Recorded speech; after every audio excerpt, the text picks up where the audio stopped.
Oke, selamat datang kembali di Berita Baik. Jadi kita cukup lama absen ya. Enggak sih, enggak lama lah. Cuman seminggu doang kita absen karena Lebaran. Jadi mohon maaf lahir batin buat semua yang nonton. Dan untuk kali ini kita akan ngebahas tentang berita baik dan nggak semuanya berita baik sih sebenarnya. Ya kalian bisa lihat dari perspektifnya. Cuman yang pertama adalah masalah atau bisa dibilang sih lebih ke isu ya. Isu di mana negara-negara ya negara-negara maju ya lebih tepatnya yang memiliki banyak perusahaan farmaceutical yang besar banget, dan gue rasa semua orang dan kita semua tahu salah satu bisnis yang paling meledak dan punya dampak yang paling besar dan stoknya itu selalu naik dan nggak pernah turun atau jarang banget sampai bangkrut, ini adalah pharmaceutical companies.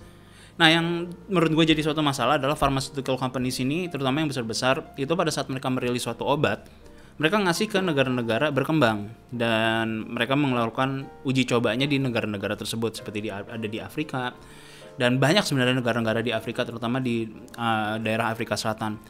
Ini mereka dikasih obatan untuk trials research-nya mereka untuk menyatakan kalau obat itu viable untuk digunakan di negara asalnya dan akhirnya bisa tembus untuk misalnya di Amerika kalau mereka melalui proses FDA. Yang disayangkan adalah setelah obat itu selesai, obatnya udah mendapatkan hasil atau data, negara-negara yang tadi tempat itu uji coba untuk obatnya ditinggalkan sama pharmaceutical company sini.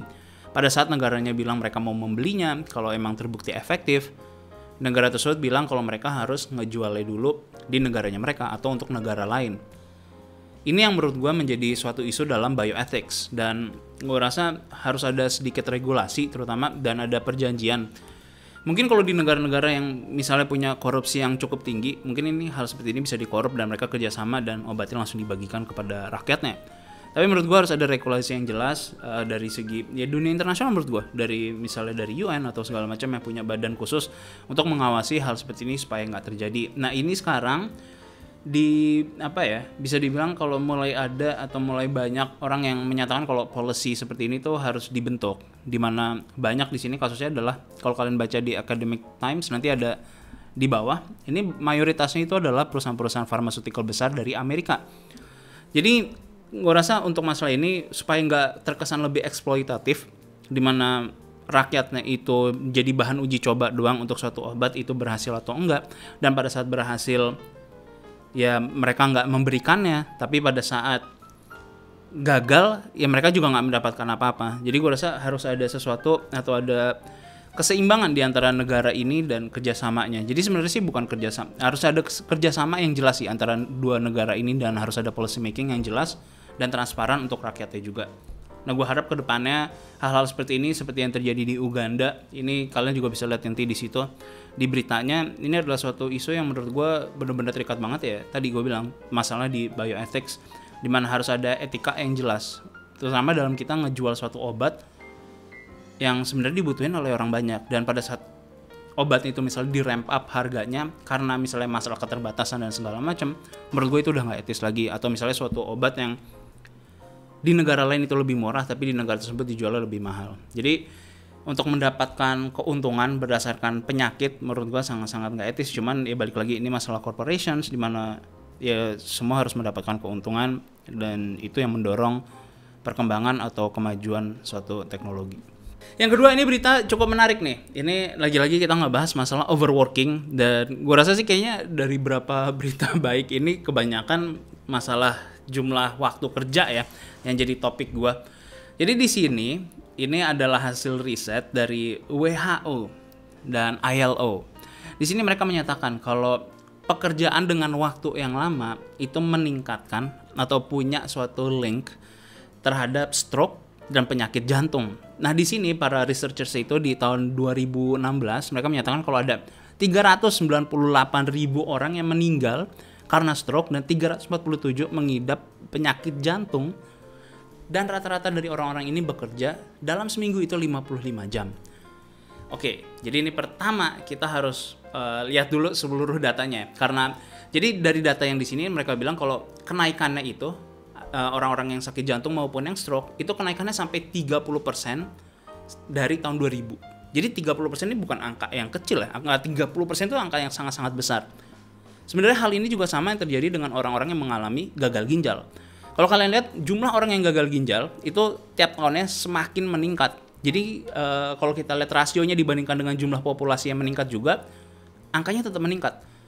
Jadi kita bisa ngeliat sebenarnya ada cukup banyak ya possibility-nya. Apakah orang lebih sering duduk sekarang, nggak pernah jalan, kurang air minum dan segala macam, atau makannya lebih berantakan. Itu menjadi salah satu faktor nomor satu. Dan kalau kalian ikut seminar tentang masalah kesehatan ginjal, biasanya yang mereka jadi seminar itu adalah hal tersebut, masalah healthy lifestyle.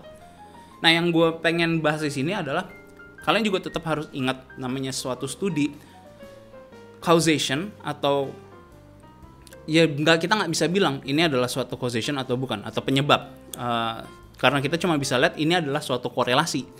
Belum ditemukan apakah ini menjadi penyebabnya. Tapi kalau kita ngeliat dari data yang ada, korelasinya itu sangat-sangat unik. Karena kalau kita misalnya lihat di tahun 2000 ke atas, kita mulai banyak orang yang kerja waktunya itu lebih parah dibandingkan sebelum tahun 2000. Pertama, gue bisa bilang lebih parah adalah karena masalah interconnectivity. Sekarang semua orang sudah bisa dihubungi 24 jam di mana aja. Kalian kerja di rumah, kalian kerja di kantor. Kalau kalian pulang kantor, kalian masih bisa dihubungin sama atasannya kalian masih dihubungin sama manajernya kalian, atau misalnya ada kasus tertentu, kalian masih bisa dihubungi dan kalian masih bisa kerja di rumah. Walaupun pada zaman dulu, kalau kalian pulang, ya kalian selesai pekerjaan kalian, udah nggak ada yang bisa kalian lakukan. Mungkin hal ini nggak terjadi di pekerjaan yang paten ya, kayak misalnya kalian kerja sebagai kontraktor yang atau independent contractor gitu loh. Kalian kerja misalnya dari jam 8 misalnya sampai jam 5 gitu. Dan kalian pulang dan ya nggak bisa dikerjakan secara remote. Tapi gue rasa mayoritas dari pekerjaan sekarang banyak orang yang mengerjakan atau pekerjaan yang mereka itu dilakukan secara remote, dan di mana mereka hari libur pun masih bisa terganggu. Dan gue rasa kalian semua juga merasakan ya hal ini ya, terutama teman-teman kalian juga, bahkan teman-teman gue juga banyak yang di hari liburnya juga mereka masih bekerja, karena kadang masih digangguin, atau pada saat cuti pun mereka masih kadang ditelepon. Jadi kadang mereka harus matiin telepon dan segala macam. Nah, jadi causation ini seperti yang gue bilang, ini belum tentu menjadi penyebabnya, bisa aja cuma jadi suatu korelasi terhadap suatu angka tertentu. Tapi gue rasa angka yang dikeluarkan oleh ILO dan WHO ini nggak bisa kita ignore untuk saat ini. Terutama bagi kita lihat juga kalau zaman sekarang orang kerja itu bisa dibilang 50 jam adalah waktu yang minim sebenarnya bagi banyak orang, karena lebih banyak banget orang yang kerjanya jauh di atas 50 jam dalam seminggu. Dan di sini data yang mereka kumpulin adalah sekitar cuma 55 jam doang dalam seminggu. Jadi gue rasa banyak banget orang yang punya possibility hal seperti ini. Dan gue rasa juga kalau kalian lihat data untuk di Indonesia, gue rasa orang yang mengalami penyakit jantung maupun masalah bisa dibilang stres mungkin ya, bisa dibilang ya, karena ujung-ujungnya tetap larinya ke stres. Jadi bukan berarti kalau kita kerja dan kita nggak stres otomatis kita lebih kecil kemungkinannya kalau berdasarkan data ini. Karena balik lagi, kalau pekerjaan kalian itu menciptakan suatu stres dan itu bisa menjadi penyebabnya, kalau tapi di sini adalah studinya menyatakan kalau mereka kerjanya, jadi walaupun misalnya mereka kerja dengan waktu yang mereka anggap itu menyenangkan, belum tentu ini menjadi merendahkan probabilitasnya. Jadi gue rasa kalau kalian mau membaca, ini ada dan di deskripsi ada kalau kalian mau baca lebih dalam tentang research dan data yang mereka kumpulkan. Tapi lagi-lagi gue ingatkan, ini bukanlah penyebab tapi korelasi, dan tapi tetap menurut gue ini adalah data yang benar-benar menarik banget untuk dibaca. Nah, selanjutnya berita baru lagi dalam bidang teknologi BCI atau Brain Computer Interface. Jadi di sini ada orang yang sudah mengalami lumpuh total, tapi otaknya masih bekerja seperti normal. Jadi apa yang mereka lakukan adalah orang ini akhirnya bisa berkomunikasi. Jadi apa yang mereka lakukan adalah alatnya ini ngebaca bagaimana orang tersebut itu mau berbicara dengan cara melalui orang itu harus membayangkan dia menulis atau handwrite. Jadi melalui handwriting ini komputer itu bisa menganalize dan bisa menulis menampilkan apa yang dia tulis melalui hanya otaknya doang. Dan menurut gue ini menjadi suatu data yang benar-benar menarik ya, karena biasanya kan kita kalau ngomongin text to speech adalah kita ngomong dari omongannya kita. Terus ada juga misalnya berdasarkan thought yang kita harapkan melalui Neuralink adalah thought to speech atau thought to text atau thought to digital. Jadi di mana kita udah nggak perlu ngomong lagi di masa depan. Semuanya itu ya jadi udah jadi bukan bottleneck lagi mulut kita di saat kita komunikasi dengan orang.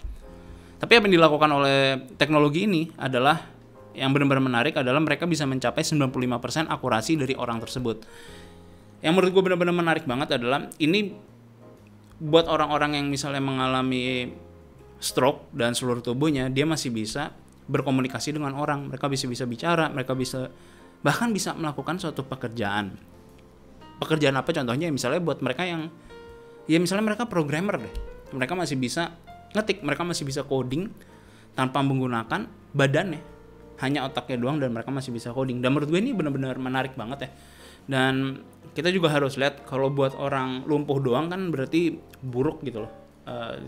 Maksudnya dari segi kemajuan teknologi kesannya buruk karena niche banget marketnya. Tapi buat orang-orang yang lumpuh tentunya ini adalah suatu hal yang benar-benar baik banget.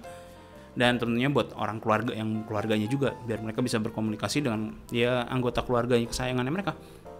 Cuman kita harus lihat juga kalau semua ini adalah suatu bentuk division, di mana nanti satu-satu kita bisa ngeliat kalau ada nih neural link, ada seperti ini handwriting to speech. Jadi ini menurut gue benar-benar bagus banget ya, karena kita berarti artinya udah bisa decode beberapa brain up signal atau sinyal otak yang bisa di-decode oleh suatu program atau suatu komputer, dimana dengan kita hanya membayangkan kita menulis itu udah bisa dijadikan teks.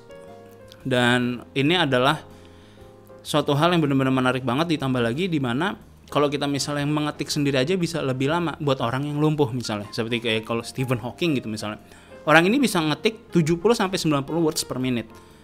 Itu adalah kencang gitu loh, itu cepet banget loh hitungannya untuk orang yang benar-benar lumpuh, dan mereka bisa ngomong 70-90 words per minute untuk diketik. Jadi menurut gue ini benar-benar excellent banget kemajuannya, dan kedepannya gue rasa kita akan banyak menemukan lagi untuk ya decoding brain signals yang mungkin akan digunakan seperti yang sebelumnya di berita baik sebelumnya gue juga pernah bilang udah bisa menggunakan atau bisa kerjasama suatu BCI dengan ya tangan robot gitu misalnya. Jadi gue rasa kedepannya hal-hal seperti ini akan semakin kecil lah kemungkinan, terutama masih banyak di biomedical yang mau ngebangun seperti nerve cells kita yang sudah hancur gitu misalnya, atau menyambungkan kembali orang-orang yang lumpuh. Jadi banyak banget optionsnya untuk saat ini, dan kedepannya gue rasa dalam 20-30 tahun lagi akan menjadi biomedicals ini akan maju banget, dan akan timbul lagi tentunya bioethics lain-lain yang orang mungkin akan ya banyak orang yang mungkin akan merasa kalau itu melanggar misalnya suatu agamanya mereka atau kepercayaan mereka. Tapi gue rasa ini adalah suatu bentuk kemajuan biomedik yang menarik banget, dan karena banyak orang yang bilang kalau biomedical itu perkembangannya sangat lambat, tapi kenyataannya adalah karena ya mereka nggak mau ngebaca doang sih. Karena sebenarnya hampir selalu ada setiap 6 bulan atau 8 bulan suatu kemajuan yang benar-benar menarik banget untuk dibaca. Nah terakhir ini adalah berita baik buat kalian para car enthusiast. Jadi kita udah tahu semua kalau di masa depan kita akan menggunakan mobil electrics. Ini kita udah nggak bisa pungkiri lagi bahwa di masa depan renewables adalah bagaimana cara kita itu maju ke depan untuk menjaga umat manusia itu bisa bertahan hidup dan lebih sehat ke depannya untuk bumi juga. Nah jadi sebenarnya kalau kita perhatiin nih, kalau kita ngomongin masalah renewables, tentunya ini bisa jadi konten jadi bisa gue bilang konten terpisah, terutama untuk ngomongin masalah masa depan otomotif.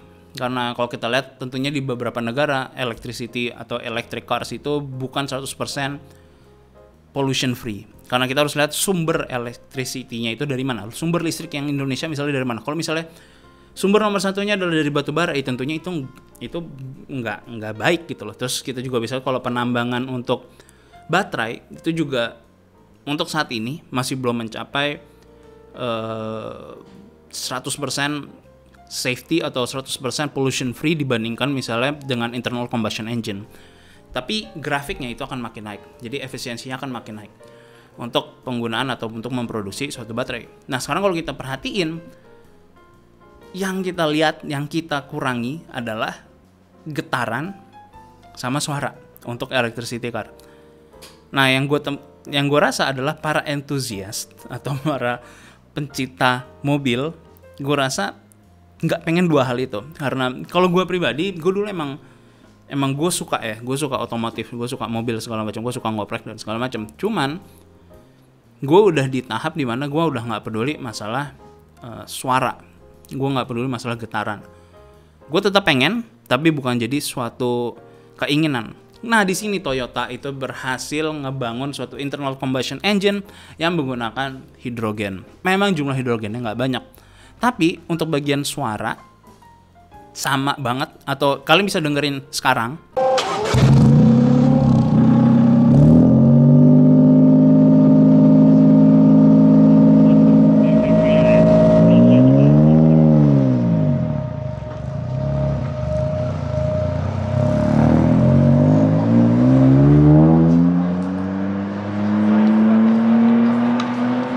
Nah, itu pokoknya suaranya. Jadi menurut gua buat kalian yang mengharapkan bahwa nanti akan ada renewable energy atau suatu mobil yang tingkat polusinya rendah tapi kalian masih pengen mendambakan getaran mesin, suara dari mesinnya, gua rasa ini adalah masa depan kita untuk kalian yang benar-benar antusias dalam car atau modifying suatu mobil. Dan ya buat gue yang mungkin masih muda, gue akan benar-benar senang banget dengan suara yang mobil atau suatu prototipe yang Toyota berhasil ciptakan. Cuman yang perlu kita ingat juga bahwa hydrogen pada dasarnya itu adalah suatu hal yang punya caloric value itu lebih tinggi atau punya lebih tinggi dibandingkan misalnya dengan yang kita pakai sekarang, bensin gitu. Jadi gue harap sih Toyota masih bisa menerobos masalah penggunaan hydrogen dan bisa membuatnya lebih efektif dan bisa mendeliver pengisian hidrogen untuk mobilnya. Karena gue rasa yang jadi masalah sampai saat ini adalah kita nggak bisa ngisi atau mencharge suatu mobil elektrik dengan cepat. Jadi kalian harus ngisi sekitar, untuk dapat 30 mile atau 30 mile itu sekitar ya hampir 50-an kilo ya setahu gue. Kalian harus ngisi baterai bisa sampai 20-an menit kalau kalian berhenti. Jadi 20 menit itu kan waktu yang cukup lama ya dibanding kalau kita masuk ke pom bensin dan kita ngisi dan habis itu kita udah bisa jalan lagi. Dan emang mungkin kalau di Indonesia terutama kita yang misalnya tinggal di Pulau Jawa, gue rasa dari sini ke Surabaya pun nggak jadi suatu masalah untuk satu charge gitu loh. Kalian masih bisa istirahat di suatu tempat kalau misalnya harus nge-charge dulu.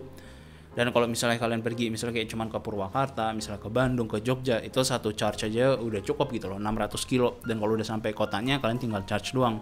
Terus ditambah lagi ada regenerative braking. Jadi sebenarnya untuk di Pulau Jawa mungkin nggak terlalu penting ya. Tapi kalau misalnya di luar seperti Amerika, dan gue rasa banyak orang yang nggak tahu skala Amerika tuh sebesar apa gitu loh. Kayak misalnya Texas aja tuh dari ujung ke ujung Texas itu membutuhkan waktu yang lama, bahkan bisa lebih lama daripada dari sini ke Surabaya. Jadi ukuran itu benar-benar masif banget. Jadi mungkin hal seperti ini akan benar-benar berguna banget. Dan kalau di Indonesia sendiri gue rasa tetap akan berguna. Tentunya bukan masalah pengisian bensin, karena gue rasa itu bisa kalian cover kalau kalian tinggal di hotel. Tempat hotel juga nanti akan pasti menyediakan charging station juga untuk mobil-mobil yang parkir. Tapi yang gue harap sih ini bisa bisa meluruskan rindu mereka yang pengen suara knalpotnya itu atau suara mesinnya itu ada suaranya. Jadi karena kalau kita lihat sekarang mobil elektrik itu menggunakan seperti yang dilakukan atau pendekatannya Mercedes, mereka yang melakukan suara engine dan suara knalpot dan suara intake dari udara mesinnya itu mereka menggunakan speaker. Jadi benar-benar artificial banget. Jadi gue harap sih kedepannya buat kalian yang mencintai mobil, ini menjadi opsi lain daripada satu electric cars yang 100% sunyi. So, sekian berita baik dari gua, and see you guys next time.